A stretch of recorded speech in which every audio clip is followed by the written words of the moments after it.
Hello students, today I will discuss about cyanobacteria. Cyanobacteria means blue-green algae. Because of the presence of photosynthetic pigments, therefore they can prepare their food. तो cyanobacteria की क्या क्या विशेषताएं हैं, इसकी structure कैसी होती है, इस बारे में हम डिस्कस करेंगे। साइनोबैक्टीरिया क्या करते हैं, इनका क्या काम है? मुख्य रूप से they are change the reducing atmosphere to the oxidising one because of the photosynthesis. ये फोटोसिंथेसिस की क्रिया द्वारा जो रिड्यूसिंग एटमॉस्फेयर होता है उसको ये ऑक्सीडाइजिंग एटमॉस्फेयर में चेंज कर देते हैं। ये कैसे होते हैं? यूनिसेलुलर होते हैं, फिलामेंटस होते हैं और कॉलोनी में रहने वाले कॉलोनी। उनमें से कुछ cyanobacteria can fix the nitrogen. उनमें से कुछ साइनोबैक्टीरिया ऐसे होते हैं जो नाइट्रोजन फिक्सेशन में हेल्प कर सकते हैं और वो फिक्स करने में एक एंजाइम है नाइट्रोजनेज, उस एंजाइम की मदद से वो N2 को फिक्स कर सकते हैं। लेकिन जो नाइट्रोजनेज एंजाइम है it can only works in anaerobic condition. जब एनएरोबिक कंडीशन होती है उस वक्त ही ये नाइट्रोजन एंजाइम काम करता है। This nitrogen fixation takes place in a special thick walled cell called heterocyst. ये जो नाइट्रोजन फिक्सेशन है केवल विशेष प्रकार की जो थिक वॉल्ड सेल्स होती हैं उनमें होता है और उन सेल्स को कहते हैं हेट्रोसिस्ट। ये देखिए, ये एक फिलामेंटस ब्लू एल्गी है, इसको नोस्टॉक है और इसमें ये है हेट्रोसिस्ट। यहाँ पर नाइट्रोजन फिक्सेशन होती है।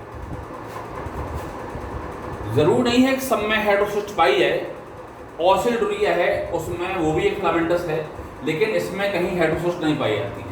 तो ये सभी में पाया है ये आवश्यक नहीं है, लेकिन जिनमें हेट्रोसिस्ट पाई जाती है थिक वॉल्ड हेट्रोसिस्ट, वहाँ नाइट्रोजन फिक्सेशन होती है। और एक और इसमें डिफरेंस है यूबैक्टीरिया और साइनोबैक्टीरिया में, देयर इज नो फ्लैजिला। इसमें फ्लैजिला नहीं पाए जाते हैं, फ्लैजिला एब्सेंट होती है। Now we will come to the structure of cyanobacteria. यदि हम साइनोबैक्टीरिया की स्ट्रक्चर को देखें तो एक सेल वॉल होती है जो पेप्टिडोग्लाइकन में बनी होती है। इसके चारों तरफ एक जेलेटिनस मटेरियल होता है, जेल लाइक सदृश जेलिसस एक मटेरियल होता है जिसे जेलेटिनस मटेरियल कहते हैं। और इसके बाद जो साइटोप्लाज्म है वो दो जोन्स में बटा होता है। बाहर वाला जो साइटोप्लाज्म है वो उसमें थाइलेकोइड्स पाए जाते हैं और थाइलेकोइड्स में चूंकि पिगमेंट्स पाए जाते हैं, कलर्स पाए जाते हैं, इसलिए इसको इस बाले भाग को हम क्रोमोप्लाज्म कहते हैं ड्यू टू द कलरफुल थाइलेकोइड्स। इसमें थाइलेकोइड्स पाए जाते हैं जिनमें पिगमेंट्स के कारण ये कलर होता है। वो पिगमेंट्स होते हैं chlorophyll a, carotenoids, phycobilins and xanthophylls also.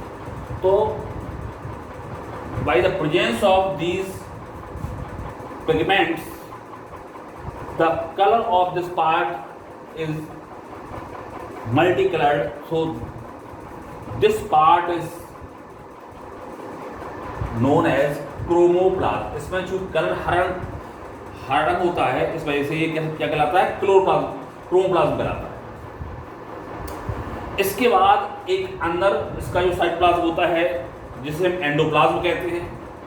Endoplasm में ये राइबोसोम पाए जाते हैं जो 70S राइबोसोम होते हैं और उसमें उसके अंदर एक सर्कुलर डीएनए होता है जिसको न्यूक्लियोटाइड भी कह सकते हैं, वो पाया जाता है। इस प्रकार इसका स्ट्रक्चर देखें, दो प्रकार का साइटोप्लाज्म होता है। बाहर वाला साइटोप्लाज्म आता है क्रोमोप्लाज्म और अंदर वाला कहलाता है एंडोप्लाज्म। तो एंडोप्लाज्म में ही ये राइबोसोम है। अब इसमें मुख्य रूप से देखा जाए तो ये बताया गया था कि there is no membrane bound structure present in cyanobacteria. तो साइनोबैक्टीरिया में जब मेम्ब्रेन बाउंड स्ट्रक्चर नहीं पाई जाती तो ये थाइरोइड कहाँ से आएगा? तो इस संबंध में वैज्ञानिकों का मत है कि यदि कोई बैक्टीरिया है, यू बैक्टीरिया, उसके बाहर कोई और दूसरा बैक्टीरिया है, तो ये बैक्टीरिया इसके अंदर पहुंच जाता है और ये एक मेम्ब्रेनस स्ट्रक्चर बन जाती है। तो ये इस प्रक्रिया को हम एंडोसिम्बायोसिस कहते हैं। By the process of endosymbiosis we can say that thylakoids are form. इसी विधि से इन थाइलेकोइड्स को हम ये देख सकते हैं कि ये बनते हैं। तो this is all about the structure of cyanobacteria and the general characters of cyanobacteria और ब्लू ग्रीन एल्गी। मुख्य रूप से इसमें जो अंतर है इसमें और यूबैक्टीरिया में फ्लैजेला पाए जाते हैं, इसमें कोई फ्लैजेला नहीं पाए जाते हैं। और इनका जो सबसे मुख्य काम है कि ये फोटोसिंथेसिस करते हैं और due to the photosynthesis they can convert the reducing atmosphere into a oxidising atmosphere में ये बदल सकते हैं। कैसे यूनिफ्लैजेला होते हैं, फिलामेंटस होते हैं और कॉलोनी में रहने वाले होते हैं। और इनमें से कुछ बैक्टीरिया ऐसे होते हैं जो नाइट्रोजन को फिक्स कर सकते हैं, लेकिन ये उन्हीं में कर सकते हैं जिनमें ये हेट्रोसिस्ट पाई जाती है। और चूंकि हेट्रोसिस्ट जहाँ होगी वहीं पर एंजाइम नाइट्रोजनेज होगा और जहाँ पर नाइट्रोजनेज एंजाइम होगा वहीं पर ये नाइट्रोजन फिक्सेशन कार्य कर सकते हैं। तो ये जरूर नहीं है कि ये हेट्रोसिस्ट सभी में पाई जाए, नॉस्ट्रा में पाई जाती है लेकिन ऑस्ट्रेटोरिया में नहीं पाई जाती है। तो this is all about the cyanobacteria और ब्लू ग्रीन एल्गी। थैंक्स।